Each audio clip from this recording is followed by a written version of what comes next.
What is up YouTube? It's Kingfisher745 and welcome to Subscriber Squad's episode 6. In this series I take viewer suggested team ups and I try them out in PvP. So before we get started, if you do have a suggestion, make sure to leave it in the comment section below. In future episodes, which I plan to do more often, I'm only going to choose from the previous episode's comment section. By the way, to choose I'm going to use a random number generator so everyone has a chance to make the next video. All you have to do is leave your team in the comments. Now getting into this one, we're going to show 4 teams, and I have to say all of them are very strong. Beginning with this Gamora and Thane team up, I could absolutely see myself using them in the tournament. In fact, the team we're facing is no joke, but they're still going to make pretty quick work of them and they don't really get a challenge. I think the only thing that saved them in the beginning is the fact that they had the Mystic Shroud. But anyways, as this one plays out, I want to tell you the exact setup that I was given. So first off for this one, of course I had to use Gamora and Thane. Then an agent with the empowered tactician armor and snappy service. His item set is the Blade of the Guardian Insignia, the Cube, and the Signpost. Unfortunately, we're not going to get our counterattacks from the Blade because of Combo Breaker, but still it does come in handy to have our agent protect. Then on top of that, the Guardian Insignia does give us rising up buffs, so what this will mean is we will gain the blessing from the Blade much faster. That buff will help us gain back health and have guaranteed crits. Then one other thing that I was asked to mention, even though at the end I will show everyone's name who contributed a team. Still, this agent wanted me to give a shout out to his Facebook group instead, so yeah, don't worry, I'll do both. I also happen to be a member and the group's name is Diehard MAA. Go and check them out, they're another great group to be involved in if you love this game. Now back to the fight at hand. This time She-Hulk is actually going to use her burst of speed, but she ends up focusing on Thane, who does have a shield and absorbs most of that damage. Then since Thane is up next, we can use his Black Hand ability as a quick action, and I'm going to focus on the Bruiser Iron Fist. This attack is going to place Nano Plague and Despair, so that's going to cut out his healing chi. Oh, and we get a collateral damage proc from the explosive E-ISO. Next I'm going to use our Sailing Touch on the same target. So with Iron Fist up next, he is going to take some dot damage. And since he is kind of low on health, the AI is actually going to do a very foolish move. They use Healing Chi, which doesn't give him any health back. He is easily one of the best characters in the game, but the AI doesn't know what to do with him. Sadly, he's just not that good on defense. That is, outside of his Combo Breaker, which maybe is worth using him for anyways. Or at least I think that's what many agents have decided. But still, on our agent this time, we got to use Momentary Advantage, so that means we get up to 2 attacks. And we're pretty limited, so we're going to use the Blade of the Guardian both times.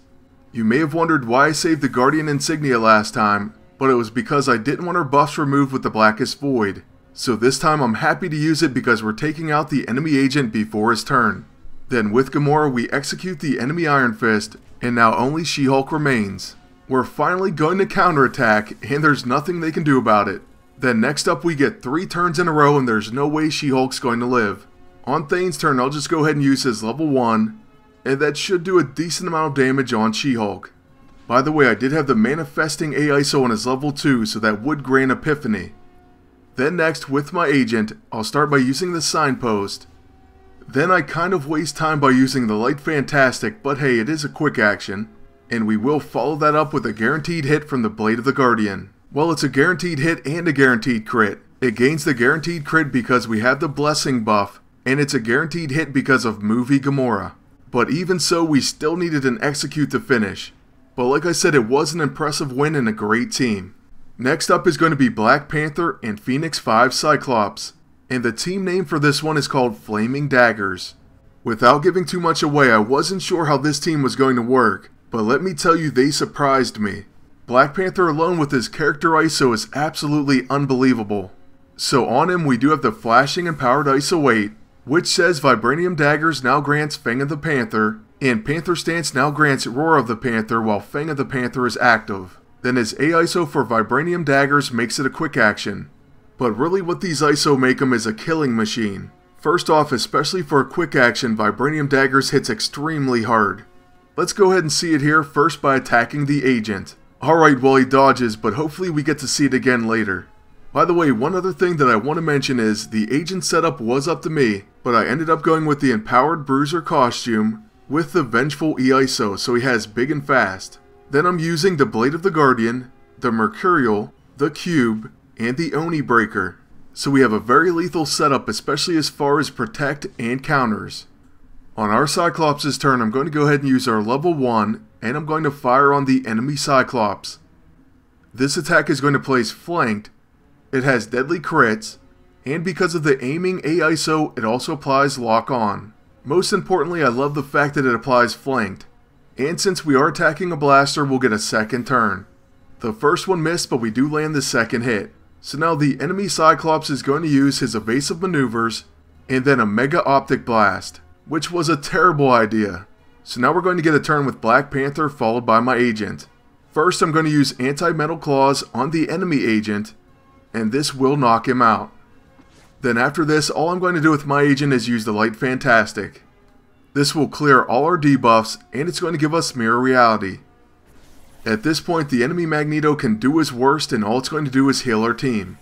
And he does use his Graviton Well, so it's an AoE heal. Unfortunately, Cyclops procs finish the fight, so he also gets to use Heavy Metal. But now, the moment we've been waiting for, it's time to unleash Black Panther. So first, we're going to use his Panther Stance.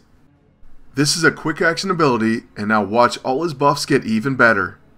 So for example, he's going to have the Guile of the Panther. This increases evasion, and it counters when attacked by single target attacks. Then next he has the Rage of the Panther. Increases accuracy, and performs follow-up attacks after attacking. Then he has the Roar of the Panther, attacks are stealthy and apply hobbled, plus a chance to preemptively counter and apply to power. That's whenever an ally is attacked. Oh, and by the way, he also increases attack and defense. So just check out his quick action level 9, that's a huge hit. Then we can single target attack Magneto, and he's going to do a follow-up with his level 1. So there's a Wakandan Arts, and an Anti-Metal Claws.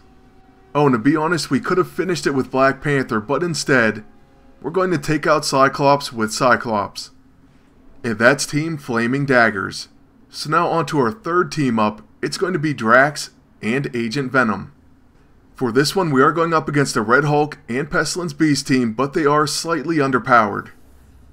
On my agent, I'm using the Guardian Insignia, the Binding Contract, which applies 3 times bleeding to an enemy, the Synthetic Cube, and the Hand of Apocalypse. Then we are going to start out by placing those bleeds on the enemy beast. So now he's set up for a Daggerfall, hopefully. But unfortunately, the enemy agent does have the Cybernetic Cannon, and that's really going to shut down our quick actions. This means I can't use Cry for Blood on Drax, so I have to just go with the Daggerfall straight out. Still, it should do a decent amount of damage to the enemy Pestilence Beast. And of course, we do cause hemorrhaging as well. Then the enemy Red Hulk's going to use his AoE Gamma Bomb attack. This is going to cause a counter from Agent Venom. The agent's cannon attack would have caused a counter, but unfortunately it was stealthy. So now, with our Agent Venom, you can see that we did add the Bloody AISO to his level 1. I figured this would help him go even better with our Drax. Then unfortunately he's only level 13, so that's all the AISO I could use. But scrolling through his attacks, I believe we're going to use his level 9. If we attack Red Hulk with his Hail Mary, it'll actually apply bleeding and burning to Beast and the agent. So this will also help out with our Drax team up, and on top of that, it does a ton of damage. It does have deadly crits, and the lower his health, the more damage it'll do. So there's a 42,000 damage hit to Red Hulk, plus it hurts the other 2 enemies, so I'm really loving that attack right now. Next up, after using the Masque of the Red Death, the enemy beast is going to use Jekyll and Hyde on our Agent Venom. Unfortunately, some of these hits do land, so we're not going to counter. Just in case you weren't aware, Jekyll and Hyde does apply off balance. On my agent's turn, I'm going to use our hand, that should finish off Beast, and next hopefully clear our debuffs. So there's a 48,000 damage hit, and we cause hemorrhaging. Not like it was needed. So far it looks like we have this one well in hand, but I really hope they don't clear their debuffs. Then the enemy agent's going to use the Custom Only for Killing, followed by the Cybernetic Blade. This time with our Drax, he still has Malignant Ice, so we still can't even use his Cry for Blood. But what we can use is our level 9 Daggerfall on the enemy Red Hulk. This easily finishes him off, leaving only the agent to contend with.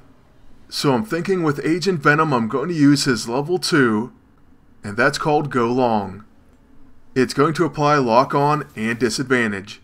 So there we go, we dropped them down to below 30,000 health, and then after using the Light Fantastic we do finally clear all our debuffs. Unfortunately for now that's going to be the end of our agent's turn.